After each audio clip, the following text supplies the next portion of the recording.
James Lankford from Oklahoma here. By the way, we are awaiting Mitch McConnell and Chuck Schumer. They're supposedly going to come to the floor to announce at least the process way forward, not necessarily the deal.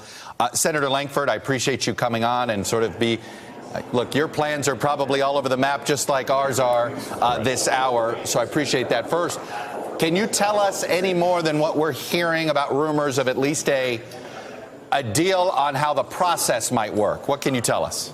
I can. I'm more focused actually on the product than I am on the process on it. There's a different group of folks working on the process, but I think there is the possibility that we can get a deal. It probably wouldn't be tonight just based on the text and the language and how to be able to get it together, but there's lots of ways to be able to do a short-term CR to be able to keep things open while the negotiations are still happening, and we'll see what they pull together on process. I was just going to say, is that what this is likely going to be, is some sort of deal that allows the president, allows Democrats to both say we're going to continue this conversation in 2019? I would hope we actually continue it tomorrow, that we're not trying to continue in 2019. We're close enough in so many other issues that we should try to resolve it now. I think that's best for the American people rather than be able to extend this out.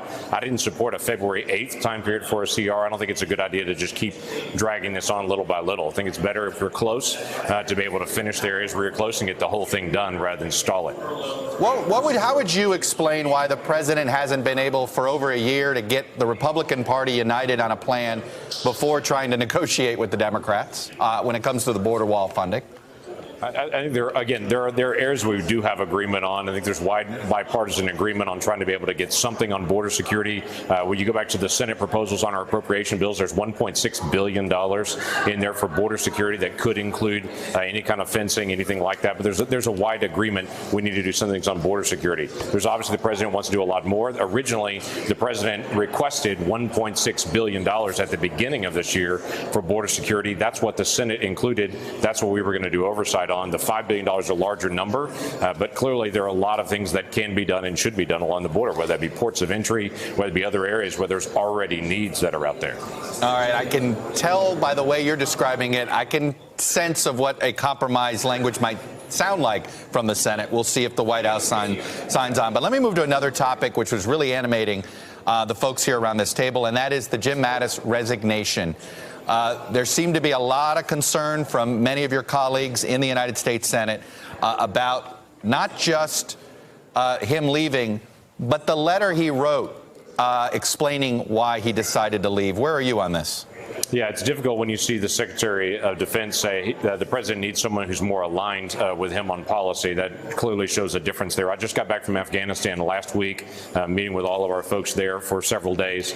There is a tremendous need in Afghanistan, and so we see somewhat the pullout in Syria as a canary in the coal mine in the administration to say if they pull out of Syria just dramatically like that, if that happens as well in Afghanistan, all the blood that has been shed in Afghanistan for 17 years all goes for naught. The Taliban has a massive resurgence. ISIS is on the grow in Afghanistan, and Al-Qaeda is still not defeated. We hate to be able to see all that blood spilt for nothing in Afghanistan, and when we're so close. There's an ongoing peace negotiation happening right now in Afghanistan.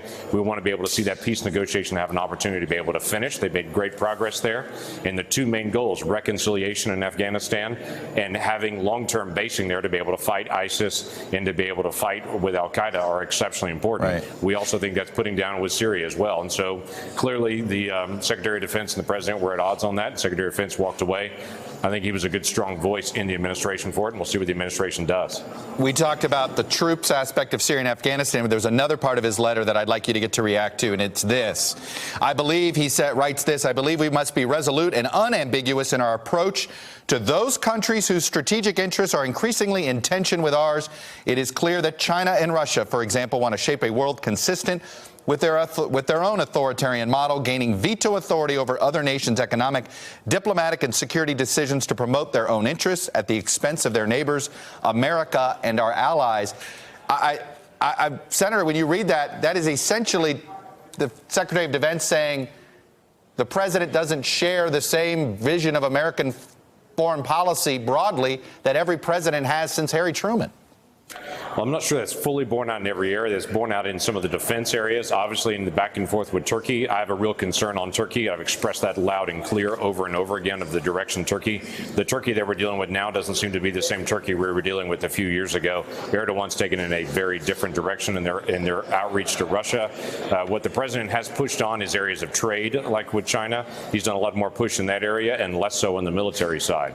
So from a national defense side, Secretary of Defense obviously is saying he wants to see the same effort on pushing against Russia and China and the defense side as we are on the trade side, and he's probably not wrong. Are you at all concerned about the reporting that indicates Secretary of State Pompeo and Secretary of Defense Mattis had specific talking points for the president in his phone call with the Turkish president, Erdogan, that said, the whole goal was to get Erdogan to back off his attempts to basically go after the Kurds in northern Syria. And Erdogan was trying to get the president to pull U.S. troops. And the president of the United States disagreed with his Secretary of State and Defense and instead sided with Erdogan. Does that concern you that the Turkish president has that much influence? So let me say this two ways. Obviously, I wasn't in the meeting. You weren't. We're all getting secondary reporting. I'll be interested in the days ahead to get the primary reporting on it. Second, the president is the commander-in-chief. He's making some of those foreign policy decisions. So he has the ability to do that, to not have his advisors choose. He gets to choose. But on top of all that, I would say I share the same view of what you're describing from the Secretary of State. I have a great concern on Erdogan and the direction he's taken Turkey, what he's trying to do to the Kurdish people. The Kurds have been staunch allies to us for a very long time, and I think our engagement with the Kurds, has saved their lives for a long time. And for us to be able to walk away from a long-standing ally, not knowing what the Turks are going to do to them, I think is a mistake. How do you plan on voting on examining the president's next nominee for Secretary of Defense? And my point is this: are you going to be looking for somebody that shares your worldview, or are you going to be looking for somebody who's qualified, but you'll acquiesce if they don't share your worldview but share the president's worldview? So I always look at nominees based on, obviously, they're qualified, number one. The president gets his preference. There are some people that I'm going to vote for that I don't particularly care for, but the president's going to get his preference. I'm going to give some deference to the president of either party unless I think that they don't have the qualifications to be able to do it. But if I get my preference, I'm going to clearly have someone who has more of a worldview like Jim Mattis had, because he obviously very respected worldwide, very respected in the defense community, exceptionally sharp. But given that letter, do you feel as if you should be holding the line a little bit stronger on that? Does that at all give you second thoughts about how much deference you should be giving this president? So I would say only watching some of the other nominees the president has around him, like Mike Pompeo, I have a lot of trust for. Very sharp, good, solid leader, does his homework, very knowledgeable on the issues. Gina Haspel from the CIA. We can go on and on and on with some very qualified people that are around the president. He continues to pick very qualified people. I think we'll be in good shape. It's going to be the president's choice at any point, though, whether he listens to the advisors around him. They are advisors. They're not the decision maker. The president's always the decision maker. I hear you, but does it bother you at all? We now have a former Secretary of State who the president fired, who has since said the president doesn't read and has said unlawful things. We have just discussed what Jim Mattis wrote on the record about why he's quitting. And of course, we had an attorney general who ended up resigning that the president would consistently insult. How much harder is it to recruit good people to work in this administration? We'll watch how he does recruiting. I would just say, and I've said this before, I don't treat my staff the same way the president does. If I have a problem with a staff member, I don't tweet about them. I actually pull them in my office and we talk about things. If we can't work it out, then they're gone. But typically, we're going to work it out face to face, not through the media, not back and forth, certainly on social media. He has a very different style on that. That's not the style I have. That's not the way I want to treat my staff or my family.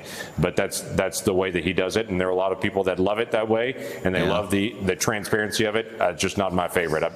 I come from more biblical worldview that if you've got a challenge with somebody, work it out one-on-one. Is his leadership style making you question the faith you may have in his leadership skills? I would say only as I watch things like the trade proposals. It does concern me with trade. He has said over and over again, trust me, we're going to get the hard things done on trade.